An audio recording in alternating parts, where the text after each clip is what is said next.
दोस्तों, चाहत पांडे अपनी ही जुबान से मुकर चुकी है। एक दिन पहले ही चाहत पांडे ने रजत दलाल को बुलाया था अपने पास, जब ये रो रही थी करणवीर की किसी बात का इसको बुरा लगा था। और ये रोते रोते रूम में आई और इसने रजत को बुलाया और वहाँ पे उससे कई वादे, एग्रीमेंट साइन कराए कि मैं जब किसी के सामने हूँ, किसी किसी के पास बैठी हूँ, तो तुम वहाँ पे मुझसे लड़ोगे नहीं, मुझसे ऊंची आवाज़ में बात नहीं करोगे, मेरा हमेशा सपोर्ट करोगे। और जैसे ही वीकेंड का वार आया और चाबी लगाई गई, एक सपोर्ट टाइप का दिया गया सलमान खान से, तो फिर रजत से अगले ही दिन खुद लड़ रही है, सबके सामने रजत को पेला है। वो हाथ जोड़ने पे मजबूर हो गया है कि भाई मैं मुझसे मत लड़, मैं तुझसे लड़ना नहीं चाहता, तुम मेरे बीच में मत बोला करो रजत। मतलब डायलॉग पूरा बोलती है ये। इसका बिना नाम लिए तो कोई सीन पूरा होता ही नहीं है। ये उस वक्त बात कर रही थी विवियन से, क्योंकि विवेन तो ज़्यादा रिप्लाई करता नहीं है इसको, क्योंकि ये ढोल है, ये बजता रहता है बजता रहता है। वो इन फालतू चीज़ों में अपना टाइम इन्वेस्ट करता नहीं है। तो वो बोलते बोलते चला गया। तो ये बोल रहा था रजत, इतनी गलती हुई उससे कि अरे चला गया वो यार, बच कर हो गया, खाना खा ले पहले। वो खाना खा रहा था, रजत के हाथ में प्लेट था और वो उस टेबल पे, डाइनिंग टेबल पे नहीं बैठा। क्यों नहीं बैठा? क्योंकि वहाँ पे चाहत पांडे बैठी थी और वो कोई खाना वाना नहीं खा रही थी। तो वो अपनी प्लेट लेके बाहर आ गया कि मुझे चाहत पांडे जहाँ पे है वहाँ मैं खाना कैसे खा सकता हूँ। तो जब वो आ गया फिर भी ये बज रही है। फिर रजत ने इतना बोला है कि बस वो चला गया, बस कर, शांत हो जा। तो उसको इतना पेल दिया है, इतना पेल दिया है कि तुम उसी के में घुस जाओ, तुम्हें उसका ज़्यादा फिक्र है, मेरे बीच में मत बोला करो रजत। जब देखो तुम उसकी तरफदारी करते रहते हो। मतलब मैं तो यहाँ बहुत सॉफ्ट तरीके से बोल रहा हूँ, लेकिन आप उसके शब्द जाके सुनोगे तो आपको इरिटेशन होगा। तो जो ये लड़की कल शह मांग रही थी रजत दलाल से, आज उसी को पेलने के चक्कर में है। क्यों है? क्योंकि इसे थोड़ा सा रिव्यू मिल चुका है कि मुझे करना क्या है। और रिव्यू की कहानी तो मैंने चाहत पांडे की बताई रखी है आपको, कि हर हफ्ते इसको जो रिव्यू मिलता है, इसका परफॉर्मेंस उस वीक वैसा ही होता है। तो मुझे नहीं लगता कि अब इस रिव्यू के बाद इसे रजत दलाल की ज़रूरत पड़ेगी। वो सब जो आंसू बहाए थे इसने रजत दलाल के सामने, वो सब फेक थे, वो फेक आंसू थे। रजत दलाल को ही पेलने लगी है। अच्छा पहचाना है रजत दलाल ने इसको भाई, बहुत अच्छा पहचाना है।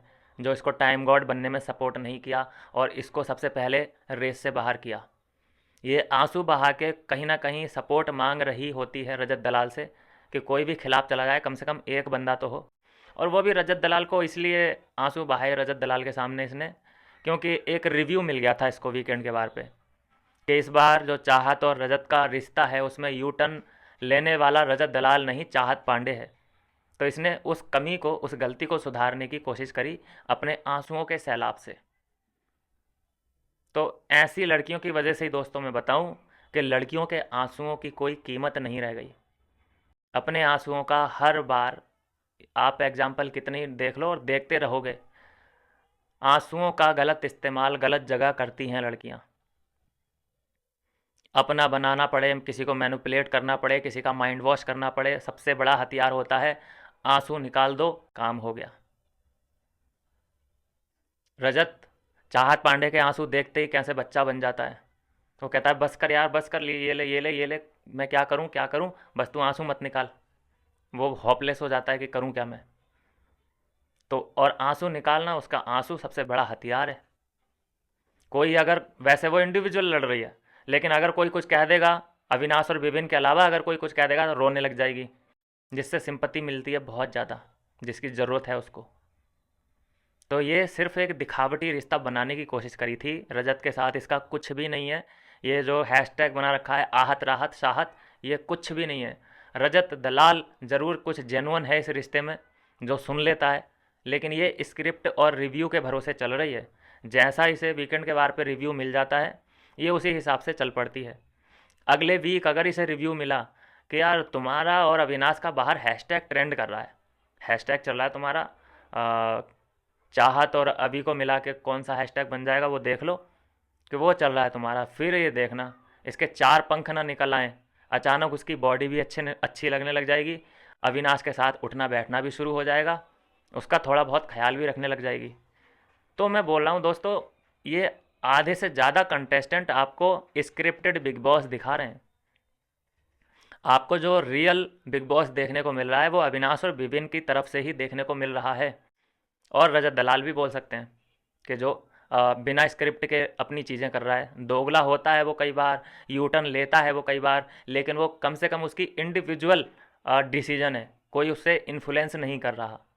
लेकिन करण कब स्टार्ट हुआ? जब उसे चाबी लगाई गई। चाहत पांडे कब स्टार्ट हुई? जब उसको चाबी लगाई गई। चाबी लगाने की कोशिश तो अविनाश में भी की गई थी, लेकिन वो स्टार्ट नहीं हुआ। वो कहा कि उसने सोचा कि जब मेरे मन में आएगा कि मुझे किसी से लड़ाई करनी है जो मेरे खिलाफ जा रहा है, तो मैं ऑर्गेनिक लड़ाई करूँगा उससे, स्क्रिप्टेड नहीं करूँगा। तो इसीलिए सही आदमी को चूज़ कीजिए और सही आदमी को सपोर्ट कीजिए। मिलता हूँ नेक्स्ट वीडियो में नई अपडेट के साथ।